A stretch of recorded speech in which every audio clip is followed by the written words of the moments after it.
My name's John. I'm a farmer, a husband, a father. My whole life has been right here, this land under my boots, this big sky over my head, my family inside that house. I thought I knew everything there was to know about my own life, right up until the moment I learned it was about to end.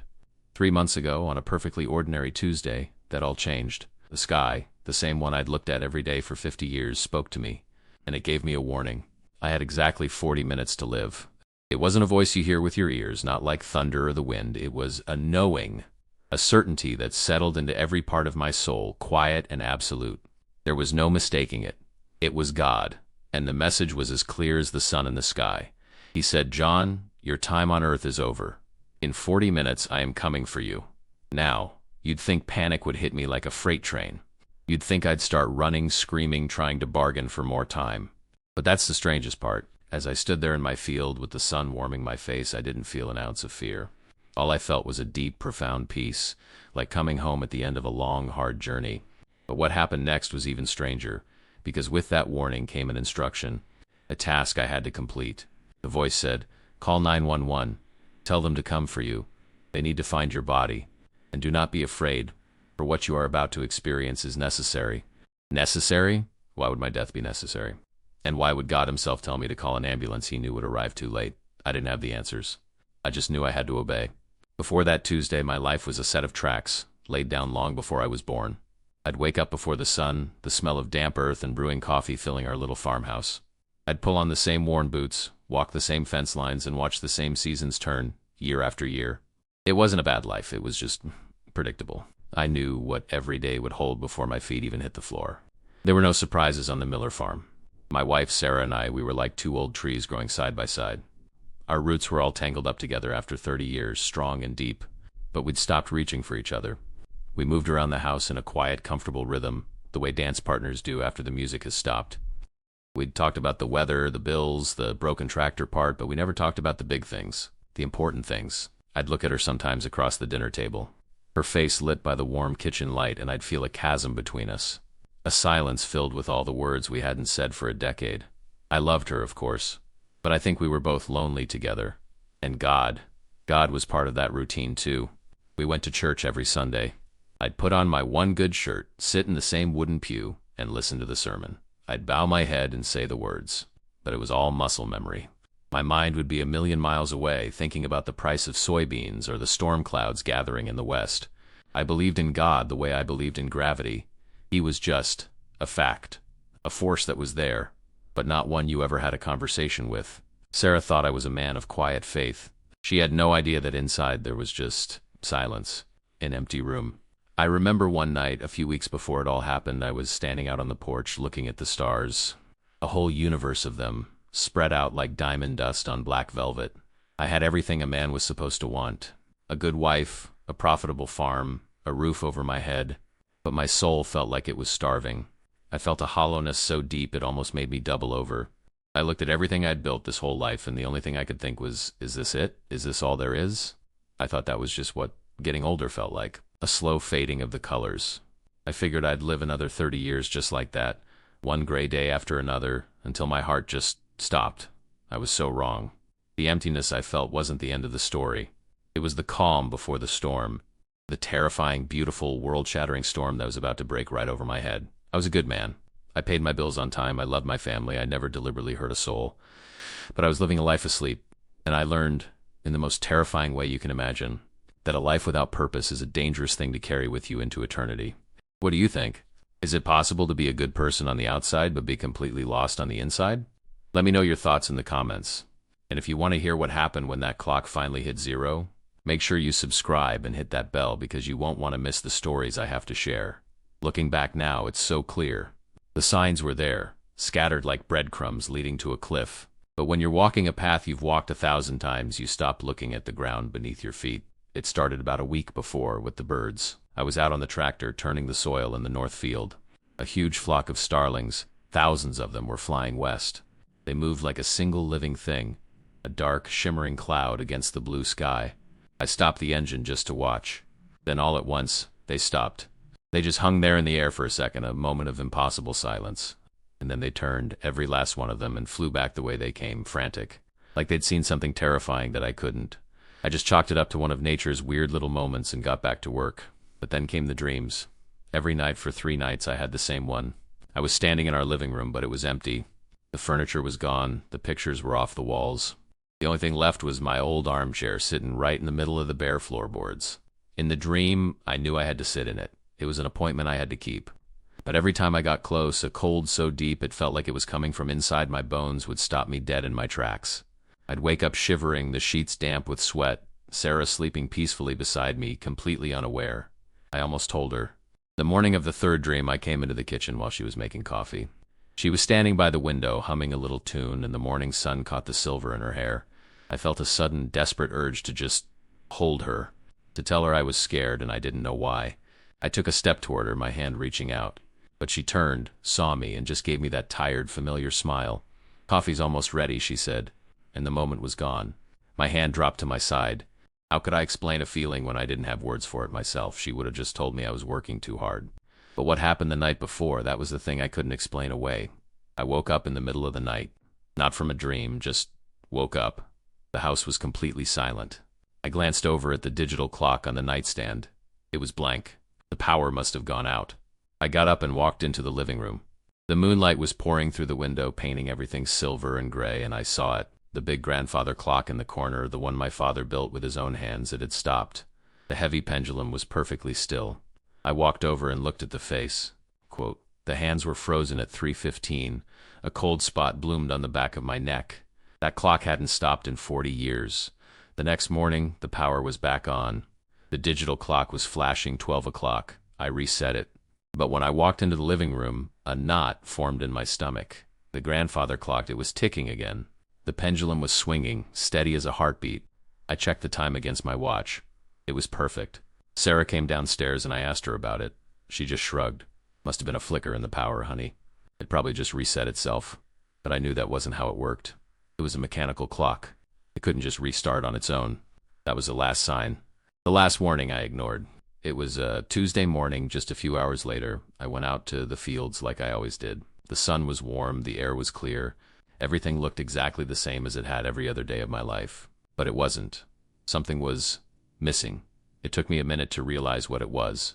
The sound. There was no sound. No birds chirping, no insects buzzing, not even the whisper of wind through the corn. The world had gone completely, unnaturally silent. It was a silence so total you could feel it pressing in on you, a heavy blanket smothering the world. And in that crushing silence, for the first time in my life, I heard it. I walked back into the living room and sat down in my father's old armchair, the one from my dreams. The leather was worn smooth and cool against my skin.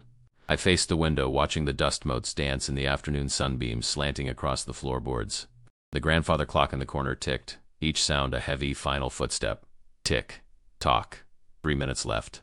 I could see Sarah out in the yard, hanging laundry on the line. The white sheets billowed in the gentle breeze, bright against the green of the grass. She had no idea. My heart ached with a love so deep it felt like a physical pain, a love filled with 30 years of unspoken words. I wanted to run out there, to hold her one last time, to tell her everything. But the instruction was clear. My job was just to sit and to wait. My whole life played out behind my eyes, not like a movie, but like a series of still photographs. Me as a boy, fishing with my dad, my wedding day, Sarah looking like an angel. The first time I held my son, his tiny hand wrapped around my finger. Good moments, quiet moments, but they were all coated in a thin layer of something, a distance. I was there, but was I ever really present? I saw a man who worked hard, who provided, who did all the right things, but his heart was a locked room.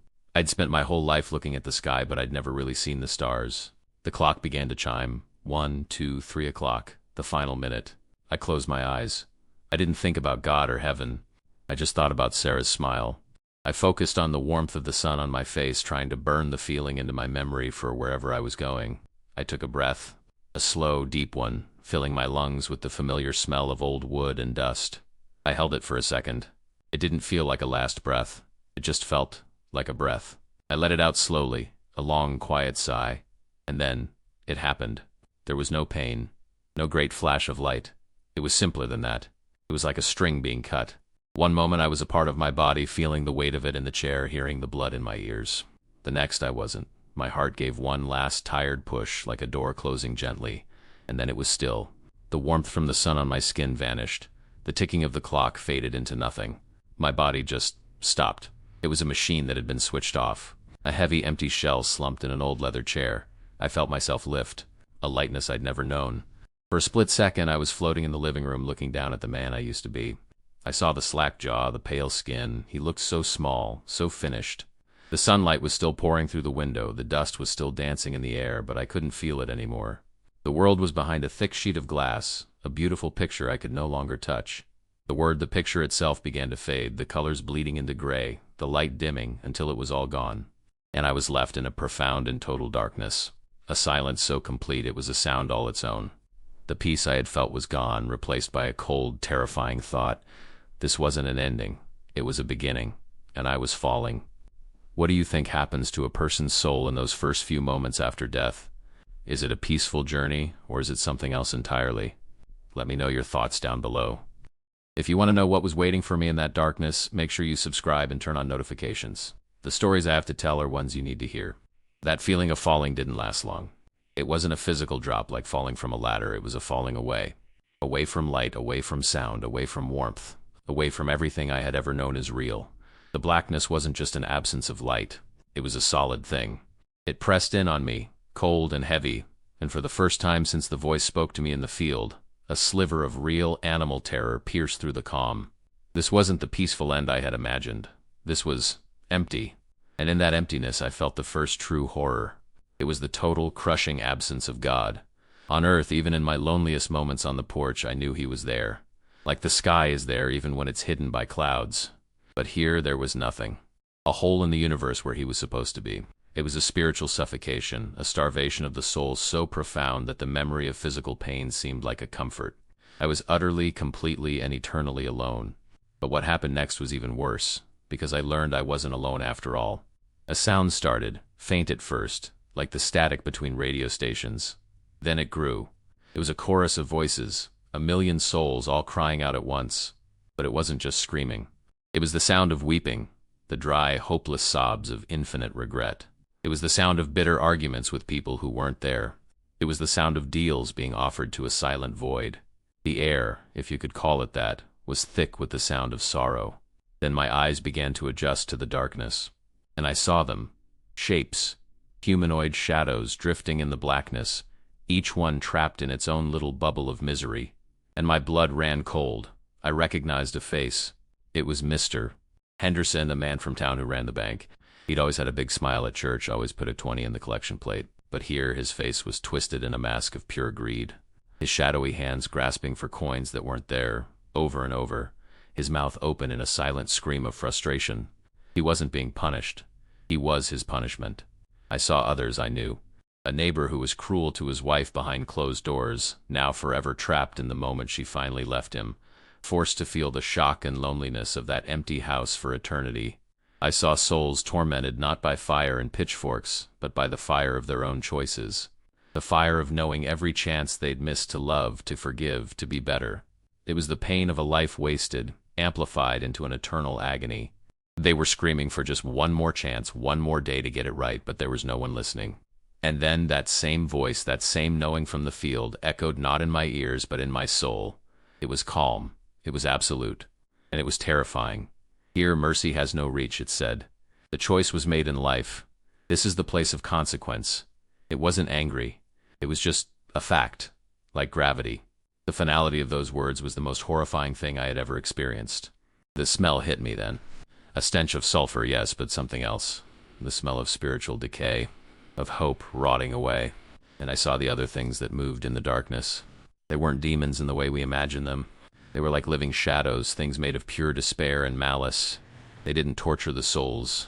They simply fed on their pain, drawn to the regret like flies to a wound, making the darkness even darker, the loneliness even more profound. I was a witness to an ocean of self-inflicted, eternal sorrow. Do you believe a place like this is a necessary part of the universe? A place where choices have ultimate, unbreakable consequences? Let me know what you think in the comments. And if you want to know how I got out of there, make sure you subscribe and hit that bell, because the story of my return is even more unbelievable than the story of my death. Just when I thought the darkness would swallow me whole, a pinprick of light appeared in the distance. It wasn't like a star or a candle, it was purer than that. It didn't push the darkness away, it simply existed where darkness could not. The wailing of the lost souls began to fade, not because the light was loud, but because their sorrow couldn't survive in its presence. Then that single point of light rushed toward me, or I toward it. It happened so fast I couldn't tell. It wasn't a gentle journey, it was a rescue, a violent, beautiful extraction from the abyss, like being pulled from the bottom of a frozen lake into the sun. The cold void was gone, replaced by a warmth that was more than just temperature. It was an unconditional acceptance. It soaked into my soul, healing the terror, quieting the echoes of the screams. I wasn't in a place, not really. I was floating in an ocean of soft, liquid light. The colors, there are no words for them. There were colors we don't have on Earth, colors that were also feelings. I saw a blue that felt like absolute peace and a gold that was the sound of pure joy. There was a music there too, but you didn't hear it with your ears. You felt it in your bones, a perfect harmony that vibrated through the very essence of my being. And in the center of it all was the source of that light, that love. It wasn't a man with a beard on a throne. To see it would be like trying to look directly at the sun, but a billion times brighter. It was a presence, a consciousness so vast, so powerful, and so infinitely loving that my own identity felt like a single drop of water rejoining the ocean. There was no judgment in that light, only a profound, heartbreaking love that knew every selfish thought I'd ever had. Every lazy Sunday I'd skipped, every time I'd turned away from Sarah when she needed me, and it loved me anyway. It loved me more. Then my life was laid out before me. Not like a movie, but I was living it all again all at once. But this time I felt everything. Not just my side of it, but everyone else's. I felt the small flicker of pride in my father's heart when I finally learned to drive his tractor. I felt the deep, quiet loneliness in my wife's soul every night I sat beside her on the couch, lost in my own thoughts, a million miles away. I felt the disappointment in my son's chest when I was too tired to play catch, a disappointment he never showed me. This was the first great revelation. My sins weren't the bad things I had done, but the good things I had failed to do.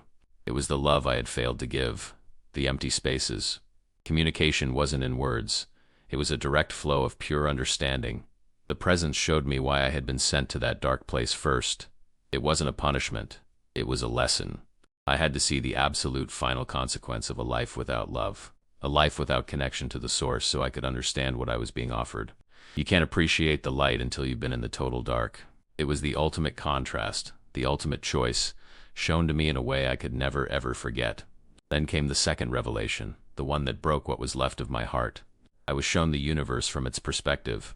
I saw the creation of galaxies, the birth of stars, all of it held together by a single powerful force, love. It was the gravity of the spiritual world. And I saw humanity, all of us, as tiny lights, some burning bright, some flickering, some dim. And the presence felt a deep, personal sorrow for every single light that chose to extinguish itself, to turn away into the darkness I had just witnessed. It wasn't anger.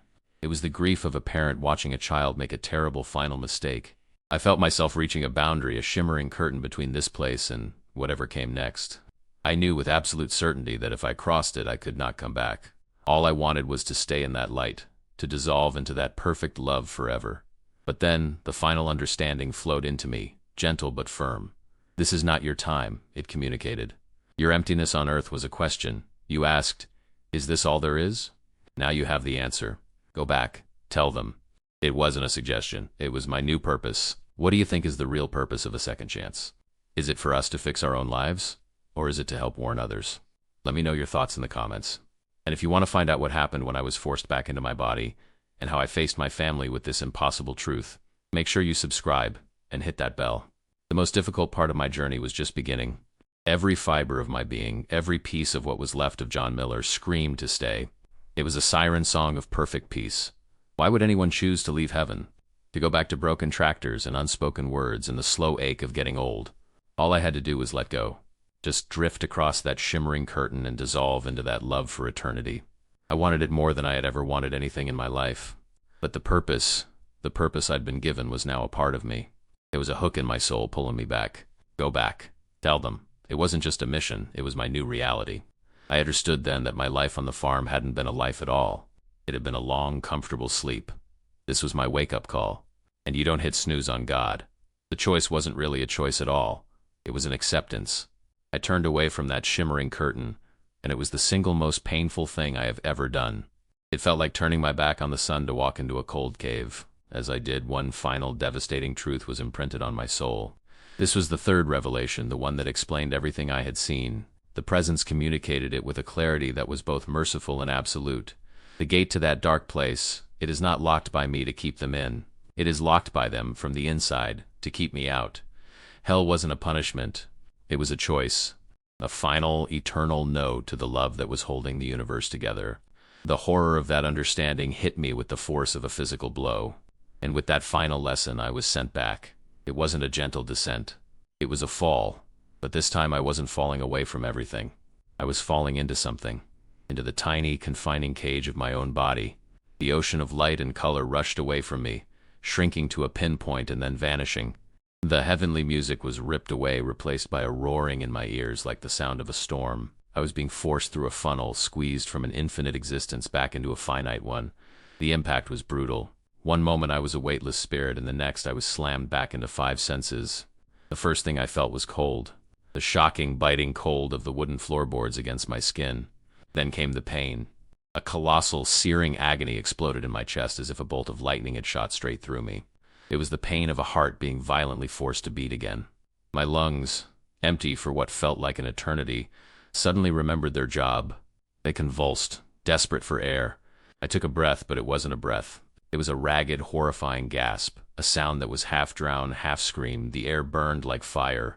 My eyes flew open, but I couldn't see anything clearly. The world was a blur of distorted shapes and harsh, unforgiving light. The beautiful, living colors of the other side were gone, replaced by the dull, flat tones of Earth. I heard shouting, panicked, confused voices. "He's breathing. I've got a pulse. Get the pads off him." The roaring in my ears started to separate into distinct sounds. A man's voice right next to me, thick with disbelief.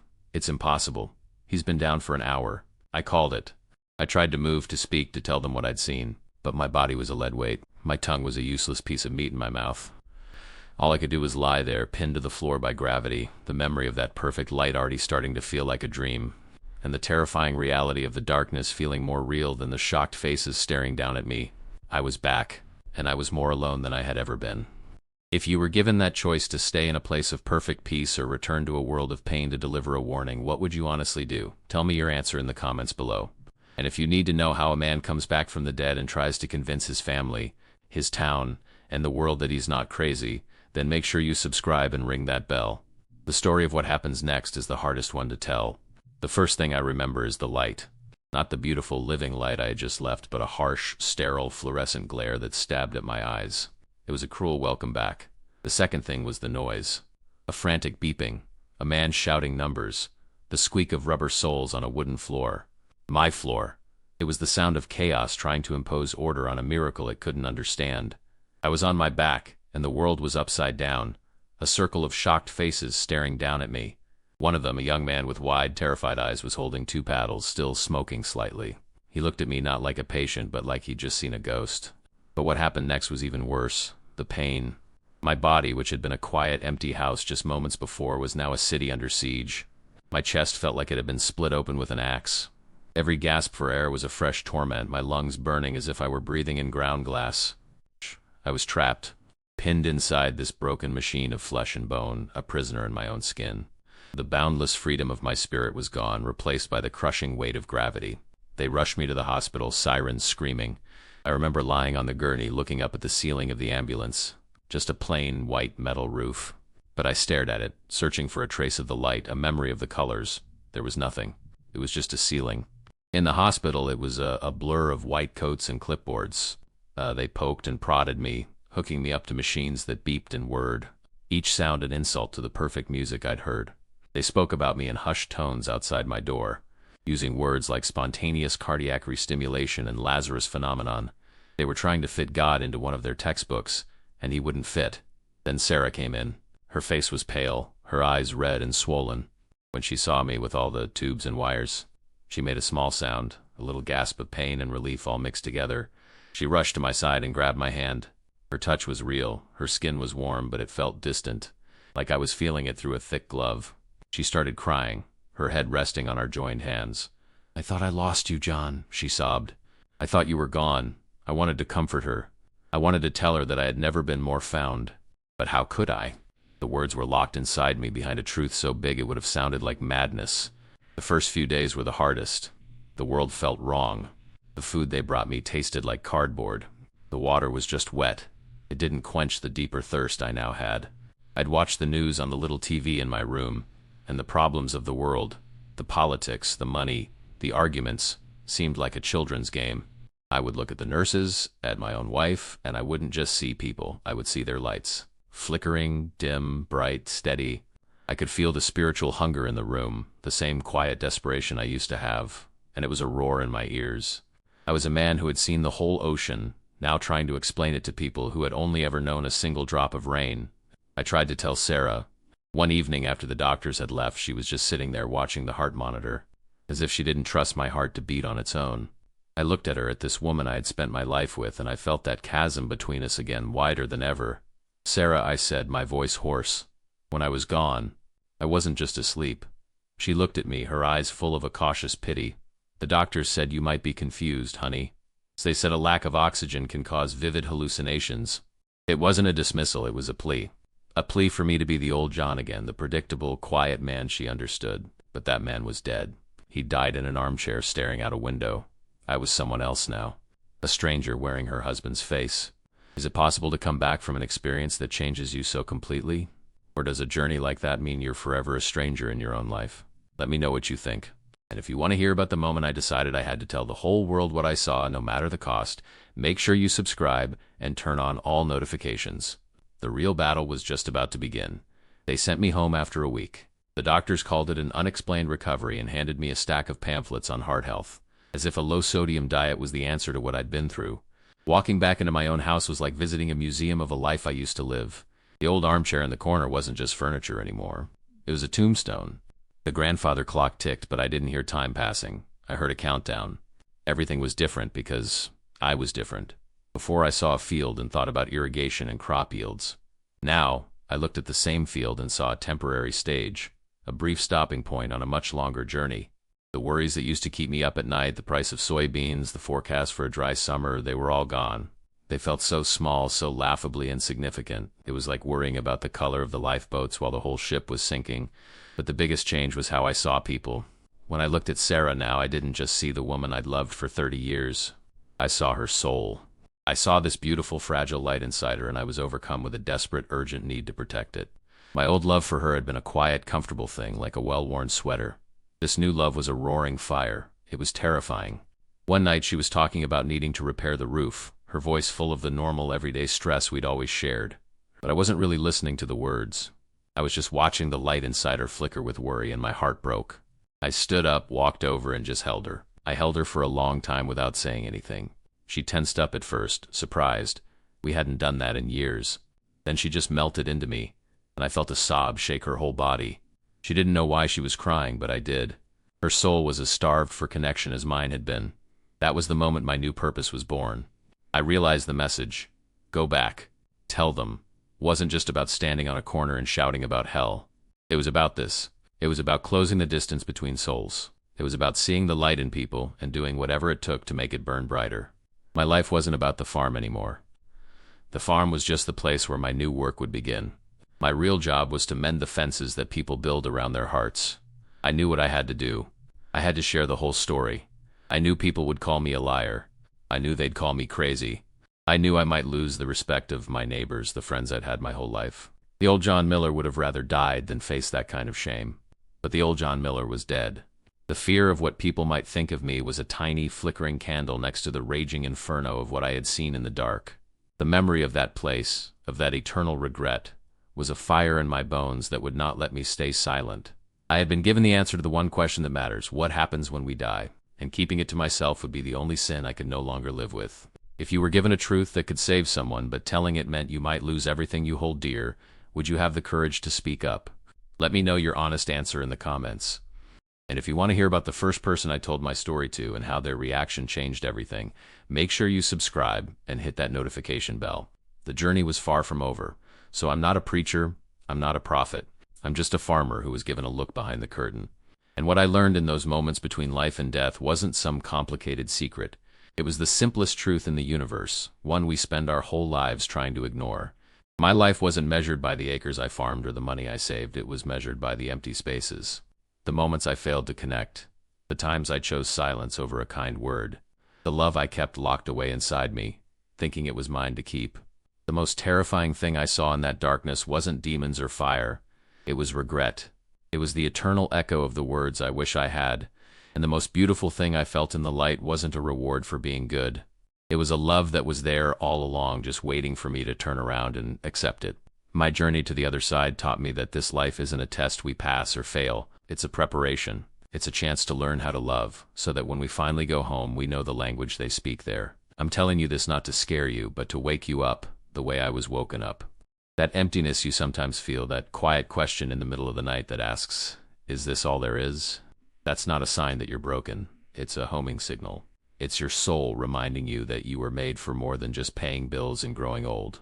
You were made for a love that is as real and as powerful as the sun in the sky. So let me ask you this. If your time was up in the next 40 minutes, would you be leaving behind a life full of love given or a heart full of love saved for a later that never came? Let me know your honest thoughts in the comments. My journey didn't end when I woke up on that floor. In many ways, it was just the beginning. If you want to hear the stories of the lives that have been changed since I started sharing this message, make sure you subscribe and hit that notification bell. We have a lot more to talk about.